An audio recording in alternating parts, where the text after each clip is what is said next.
중요하지만 또 인성을 굉장히 중시해요. 이번 정부에서 대학의 자치를 보장합니다.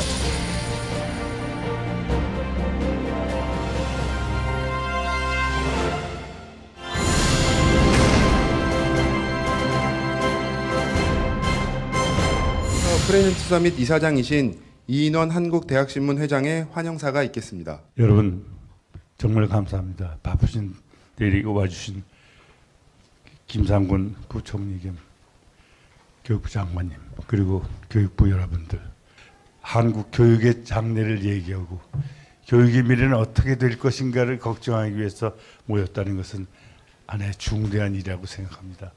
여러분 반갑습니다. 오늘부터 시작되는 프레젠트 서밋에는 매우 중요한 의미를 갖는다고 생각을 합니다.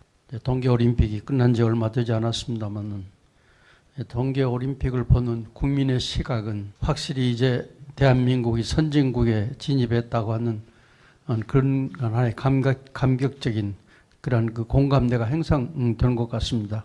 그러나 우리 모든 분야에 있어서 선진국 진입은 아직 초입 단계에 지나지 않는다 생각을 하죠.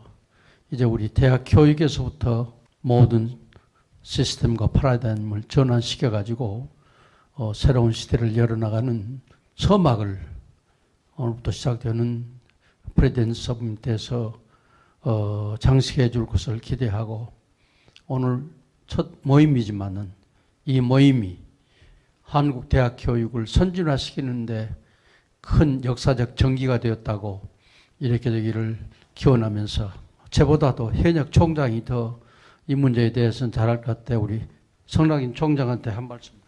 죄송합니다. 고맙습니다.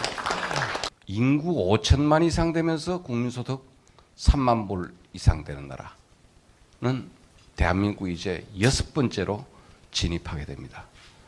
그런 점에 비춰본다면 우리 부총리님 계시는데, 근데 고등교육 예산은 6위가 아니라 한 52점 되는 것 같아서 잘 좀 부탁드립니다. 감사합니다.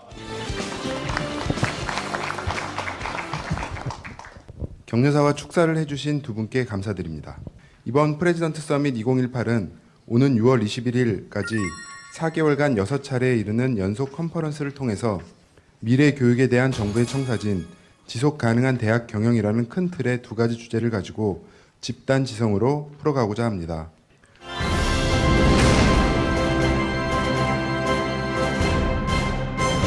안녕하십니까. 2부 진행을 맡은 한국대학신문사 최용섭 주관입니다. 인사드리겠습니다.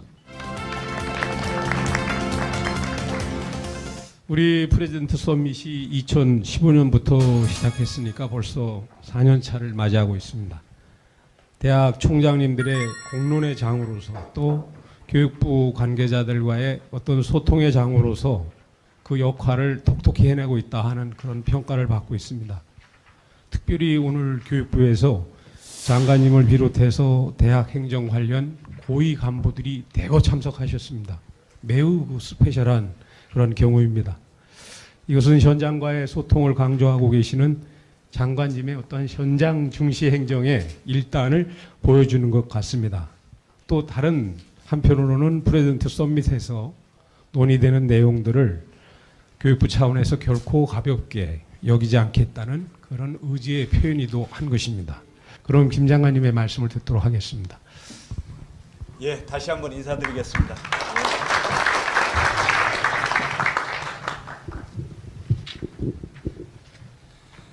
제가 지난해 장관이 되어서 아마 외부 행사로는 가장 먼저 이제 프레지던트 서밋에 왔던 걸로 기억을 합니다.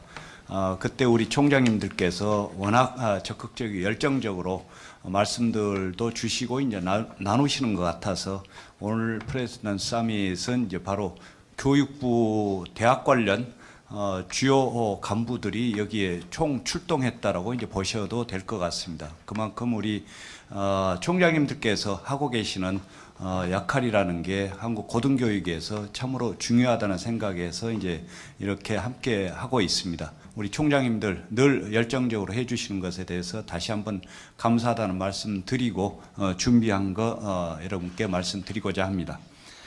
유독 매서웠던 지난 겨울의 추위도 말 그대로 어제의 일이 된 듯 싶습니다. 요즘 들어 세종에도 산수유꽃이 만개했고 청사 주변 청보리밭의 푸른빛도 한층 도드라져 보입니다. 제 경험으로 미루어 봐서 새내기들을 맞이한 이맘때쯤의 대학 풍경도 매우 산뜻하고 활기차리라 생각합니다. 총장님들께서 경영하시는 대학에도 언제나 훈풍이 불 수 있기를 기원합니다. 대학의 미래 발전 방향과 비전을 도출하고 대학 발전과 대학 차원의 실천 방안을 고민하는 사립대 여러분들의 열정과 노력으로 어느덧 세 번째 UCN 프레지던트 서밋을 개최하게 된 것을 진심으로 축하드립니다. 아울러 주최해 주신 한국대학신문과 관계자 여러분께도 이제 감사드립니다. 매년 개최되는 UCN 프레지던트 서밋은 대학의 미래 발전을 위한 전략을 연구하고 해법을 창출해 공유하고 실천하려는 의욕적인 사립대 총장님들께서 적극 참여하고 계신다는 점을 잘 알고 있습니다. 지금 세계는 정보통신 기술과 사이버 물리 시스템에 기반을 둔 4차 산업혁명이 미래 경제를 견인할 것이라 보고 특히 독일, 미국, 중국, 일본 등이 선제적으로 대비하고 있습니다. 그런가 하면 우리나라는 저출산 고령화 사회에 진입해서 학령 인구는 지속적으로 감소하지만 노령 인구가 증가하여 바야흐로 100세 시대를 맞았습니다. 단기 직업 전환 교육, 재취업 교육 등 고등 직업 교육의 수요는 꾸준히 늘어날 것이라고 봅니다. 그래서 우리 교육부는 대학의 공공성과 경쟁력 제고, 교육 연구 역량 강화, 산학 협력 및 취업 창업 역량 강화, 대학의 자율적 발전 지원 등을 통해 고등교육의 질을 한층 높여 나가고 대학이 미래 변화를 선도하도록 지원하겠습니다. 대학 재정지원 사업을 단순화하여 일반 재정지원을 확대하고 기초연구와 도전적 연구, 기초교양교육과 융복합 교육에 대한 지원을 강화하고 있으며 국가 균형 발전을 위해 지방대를 적극 육성하는 한편 대학 학사 및 재정 운영의 자율성도 확대해 나가고 있습니다. 오늘 이 자리에서 미래사회 변화에 따른 지속가능한 대학 경영에 대한 UCN 프레지던트 서밋의 고민은 대학 경쟁력과 국가 경쟁력이 한 단계 도약하는 마중물이 될 것이라고 생각합니다. 우리 교육부도 총장님 여러분들과 함께 창의융합형 혁신인재와 건강한 시민 양성, 그리고 대학을 대학답게 만드는 경쟁력 강화 방안과 생존 전략을 머리를 맞대어 계속 고민해 나가겠습니다. 아울러 오늘은 총장님들께 특별한 제안을 하나 드리려고 합니다. 총장님들께서도 아시다시피 최근 우리 사회의 화두 중 하나는 미투 운동입니다. 이미 일부 대학에서 그동안 묻혀있던 교수 학생 간 우월적 지위관계에서 발생하는 성희롱 성폭력 사건이 드러나고 있습니다. 대학은 학문 연구와 미래 세대를 양성하는 교육의 최고 정점에 있습니다. 따라서 그 어떤 분야보다 더 높은 도덕성과 윤리의식이 요구됩니다.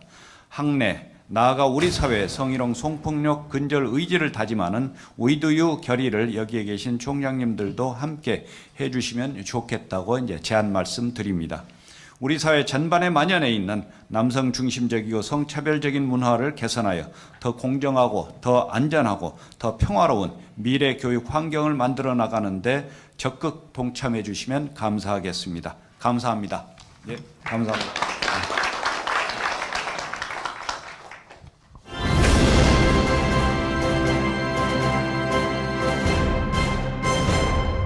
네, 안녕하십니까. 다시 한번 인사 올리겠습니다. 교육부 이진석입니다. 부총리께서 말씀을 주셨습니다만 다시 한번 저한테 주어진 그 시간에 이렇게 좋은 자리를 마련해 주신 한국대학신문 이인원 회장님과 우리 대표님, 관계자 여러분들에게 감사의 말씀을 올립니다. 저희가 좀 그 이번 프레지던트 서밋 주제에 맞게 주제를 잡았습니다만 내용이 어쩔지는 모르겠습니다만 주제는 미래사회의 변화와 대학과 정부의 역할이라는 주제로 접근을 해봤습니다. 크게 세 파트로 나누어서 설명을 올리도록 하겠습니다. 고등교육 환경 변화 뭐 다 아시는 주지의 사실이고요. 거기에서 이제 미래 사회 대비해서 대학의 역할과 정부 역할을 나누어서 한번 고민을 해봤습니다. 첫 번째 고등교육 환경의 변화입니다. 크라우스 슈비츠 회장께서 16년 세계 경제 포럼에서 미래 4차 산업 혁명 시대의 도래에 대해서 이야기를 주셨죠. 우리는 지금까지 삶의 방식을 근본적으로 바꿀 기술 혁명의 직전에 와 있다. 이 변화의 규모와 범위, 복잡성은 이전에 인류가 경험했던 것과는 전혀 다른 틀일 것이다. 라는 이제 멘트가 있었죠. 뭐 여러 가지 자료들에 의하면 2025년까지는 노동력의 40%가 로봇으로 예측될 것으로 예견이 됩니다. 아마 그 속도는 더 빨라질 수도 있다고 하는 게 미래학자들의 전망입니다. 향후 10년간 인공지능의 경제적 효과는 3조 달러로 예상된다. 그러니까 어떤 이제 이러한 미래의 예견과 미래의 기술 발전이 대학이 미래 사회에 어떻게 대비해야 될 건가 메시지를 주는 거라고 생각이 됩니다.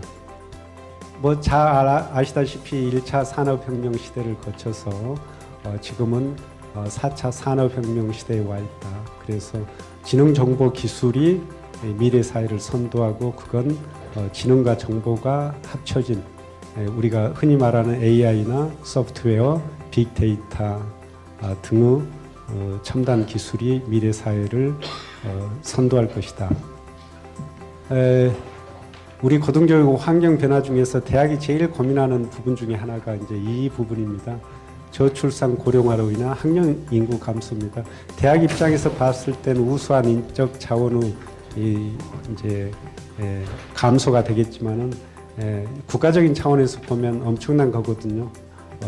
예를 들어서 미래 대한민국에 대한 인구 추계를 보면 엄청난 고민을 더 하게 만드는 지금 상황에 있습니다. 그래서 정부에서도 출산 장려 정책 등을 통해서 새로운 인구 구조를 만들어 보려고 노력을 하고 있습니다. 학력 인구가 감소함에 따라서 고교 졸업자도 2013년입니다만 2013년에 63만 명이었던 게 10년이 지난 2023학년도 같은 경우는 40만 명으로 거의 50% 이상이 격감하는. 그리고 신입생 충원율 전망도 보면 물론 이제 지역별로 차이는 있습니다만 수도권은 어느 정도 유지가 됩니다만 제일 하위에 있는 저희가 충청권이라든가 뭐 대경권 그 다음에 동남권 이쪽은 급속히 감소하는 추이를 보이고 있습니다. 저희가 고등교육의 양적 향창에 비해서 대학의 국제 경쟁력은 따라가지 못하고 있는 수준입니다. 대학 경쟁력 변화를 보시면 국가 경쟁력과 대학 그 교육 경쟁력이 약간의 정비례적인 관계가 있다는 걸 보실 겁니다. 저는 대학 교육 경쟁력이 국가 경쟁력을 거의 못 따라가는 수준입니다만 반대로 대학 경쟁력이 국가 경쟁력을 추월한다면 국가 경쟁력은 얼마나 더 높아질까 하는 반대의 좀 고민도 해봅니다. 그래서 그런 차원에서 접근을 한다면 아까 많이 언급된 결국은 대학 교육의 경쟁력에서 가장 비례관계가 큰 팩터가 재정 요소거든요. 그래서 지속적으로 고등교육에 대한 재정 지원을 확대할 필요가 있다. 국가 경쟁력을 높이기 위해서는. 대학의 역할에 대해서 한번 살펴보도록 하겠습니다. 앞으로 그 AI나 제4차 산업혁명 시대에 대학이 길러야 될 인재상을 몇 가지로 나누어 본다면 인지적 특성과 품성적 특성이 있습니다. 실은 대기업에서 강조하는 게 품성적 특성을 강조를 하고 있습니다. 그래서 어떤 지적 능력보다는 자기 조직에 들어와서 어느 정도 잘 적응하면서 자기가 가지고 있는 역량을 최대한 발휘하는 함께 어울리면서 상대를 배려하면서 하는 품성적 특성을 상당히 강조하고 있습니다만 그에 못지않게 중요한 것은 또 인지적 특성이라고도 할 수 있겠죠. 그래서 우리가 대학에서 길러야 될 인재상은 품성적 특성과 인지적 특성을 동시에 갖춘 그런 요소를 동시에 갖춘 인재상이 아닌가. 물론 여기 모이신 우리 총장님들 대학에서도 어떤 대학의 비전과 아니면 길러야 될 어떤 인재상의 이런 용어들을 많이 사용하고 계시지 않나 하는 그 생각을 합니다. 또 미래 사회에서 개인이 갖춰야 될 3대 혁신 역량으로 OECD가 발표한 게 있어서 한번 참고하십사고 한번 실어봤습니다. 크게 세 가지를 이야기합니다. 전체 조직 내에서 협력적 자율적으로 행동할 수 있는 능력. 이걸 앞쪽에서 보면 품성적 특성이 되겠죠. 자기 권리, 필요 등을 옹호 주장하는 능력. 이제 이걸 통틀어서 자율적인 행동 능력이라고 정의를 하고 있습니다. 또한 인간 관계 능력이나 협동 능력, 갈등 관리 및 해결 능력도 중요하다. 이러한 능력들은 사회적으로 이질적인 집단에서의 상호작용 능력으로 카테고리화되어 있습니다. 또한 언어, 상징, 텍스트 등 다양한 소통 도구를 활용할 수 있는 능력, 지식과 정보를 상호작용적으로 활용하는 능력, 새로운 테크놀로지 활용 능력. 이러한 카테고리는 여러 도구를 상호작용적으로 활용하는 능력이 되겠습니다. 주로 여기에서 보는 인지적 특성들이 될 것 같습니다. 그런다면 이걸 종합해 보면 크게 세 가지로 향후 대학에서 가르치는 지식의 성격 변화도 요구되고 있다. 그래서 첫 번째로는 단편적인 지식이 아니라 타부나 전이가 용이한 구조로서 지식. 그래서 우리가 융합교육을 강조하고 있지 않겠습니까? 그 다음에 결과로서 지식이 아니라 지식을 만들어내는 과정, 사고 과정을 중시하는 과정으로서 지식. 그리고 명제적 지식이 아닌 무엇을 할 줄 안다. 질문을 던질 수 있는 방법적인 지식이 강조되어야 할 것 같습니다. 지금 우리도 보면 저도 몇 개의 대학을 기동량으로 들어보면 대학에서 가르치는 방법의 혁신을 위해서 많은 대학에서 노력을 하고 계십니다. 본다면 크게 보면 두 가지로 분류할 수 있습니다. 첫째는 학생들의 참여와 경험을 상당히 중요시 여기는 교수 학습으로 바뀌고 있다.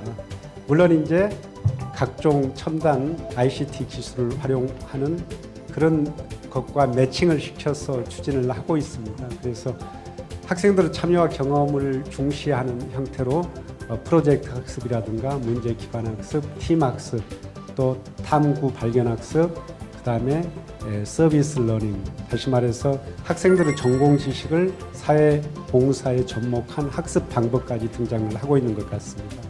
물론 이제 그 첨단 ICT 기술을 활용한 부분에 대해서는 개인 맞춤형 학습이라든가 플립드 러닝, 온라인 강좌 활용이라든가 가상현실과 증강현실을 활용하는 교육 등이 있습니다. 우리도 지금 K무기 상단이 출범한 지 얼마 안 됐습니다만 제가 알기로는 오늘 신문에도 보면 올해 500강좌 이상을 확대하겠다. 그래서 저도 지인들한테 K묵 참 그 가입해서 들어보는 교양으로 듣는 분들한테 강좌 구조가 참 밀도 있게 잘 돼 있다 하는 좀 칭찬을 많이 듣고 있습니다.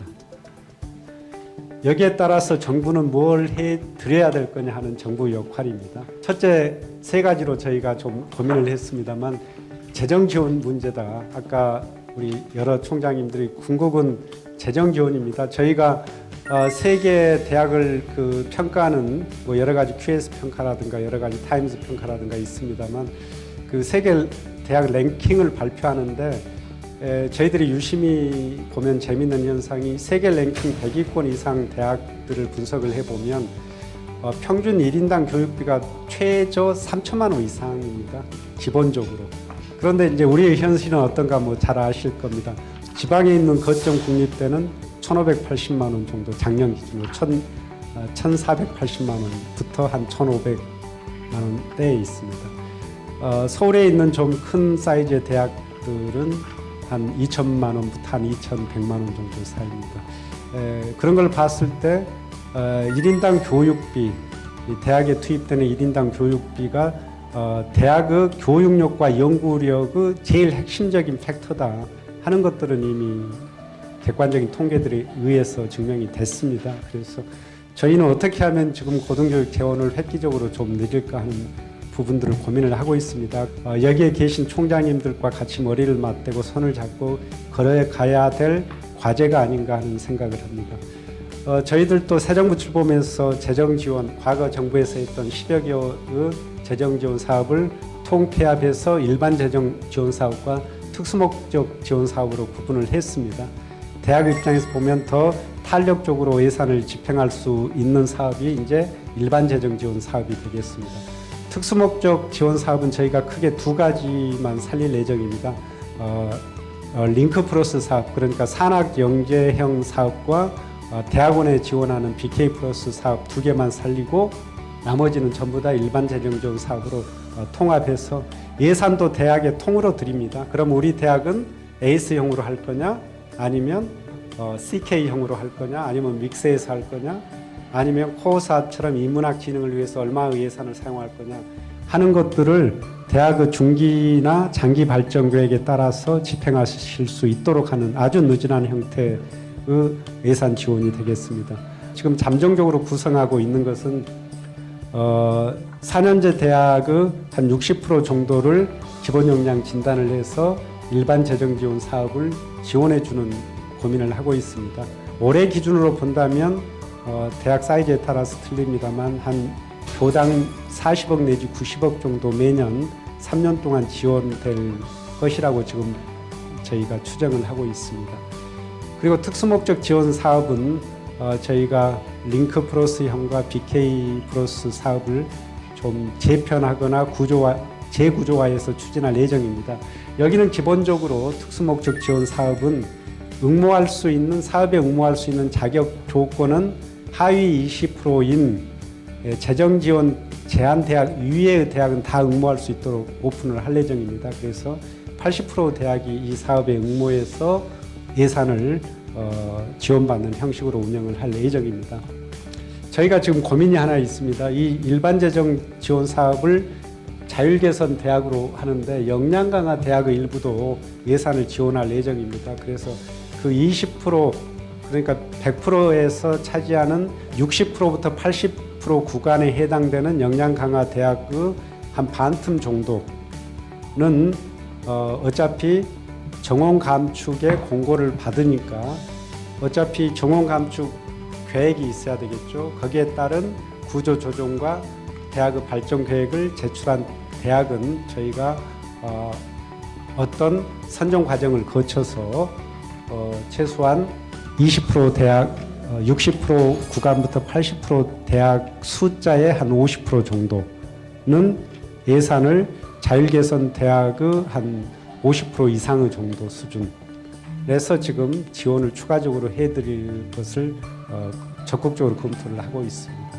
그래서 고등교육 재원은 이제 어떻게 나누냐 하는 것도 중요하지만은 여기 계신 총장님들은 어떻게 규모가 커지냐 하는 부분이 더 중요할 수 있습니다. 그래서 저희가 잠정적으로는 OECD 대비 작년 기준입니다만 0.95%가 지금 현재 저희가 올해 기준으로 1.5조입니다. 1조 5천억 정도. 그런데 그걸 OECD 기준 1.0으로 GDP 기준으로 올렸을 때 저희가 1조 정도가 더 많아져야 됩니다. 그래서 저희들은 기본적으로 이번 정부에서는 최소한 1조 정도를 더 확대해야 된다.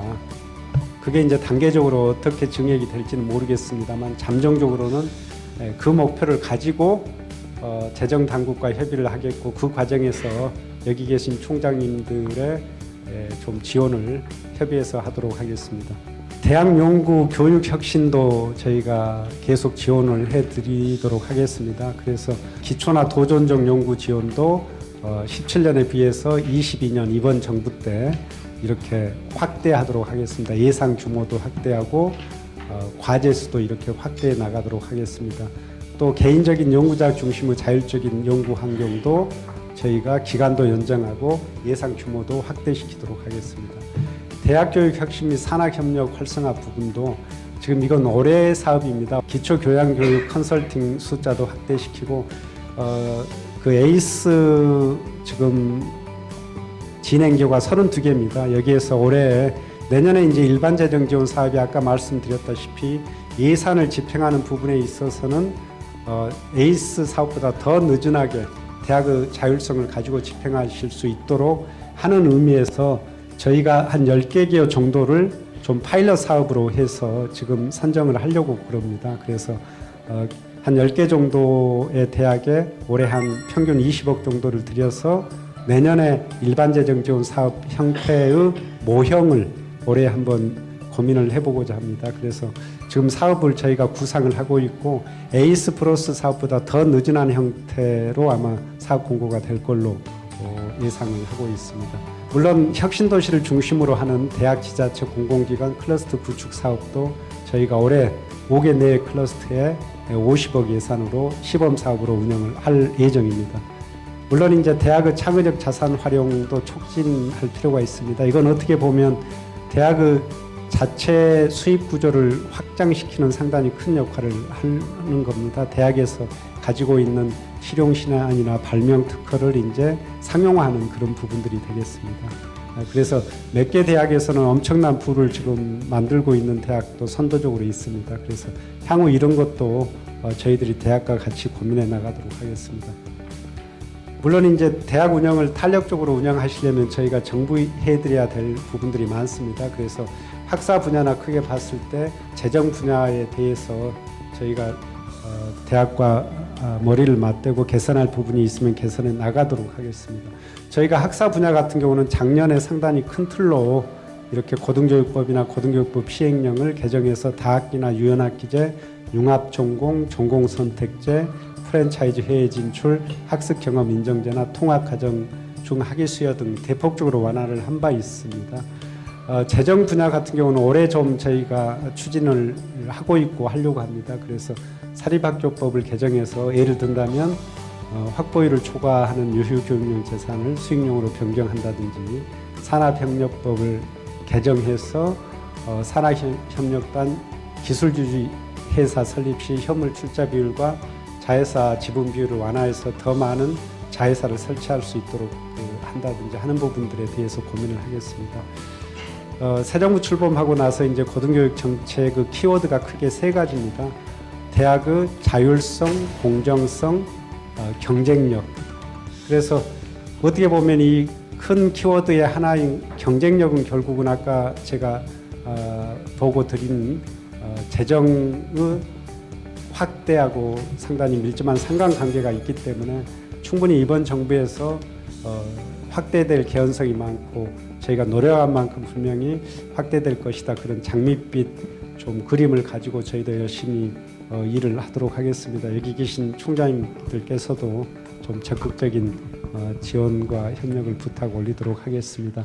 제가 좀 예상 시간보다 약간 좀 한 5분 정도 초과됐습니다만 앞으로 제가 보고 드린 이런 것뿐만 아니라 우리 교육부에서 대학에 지원하고 또 좋은 정책을 만들어내는데 고견을 주시면 저희가 적극적으로 반영해서 정책화 시켜 나가도록 하겠습니다.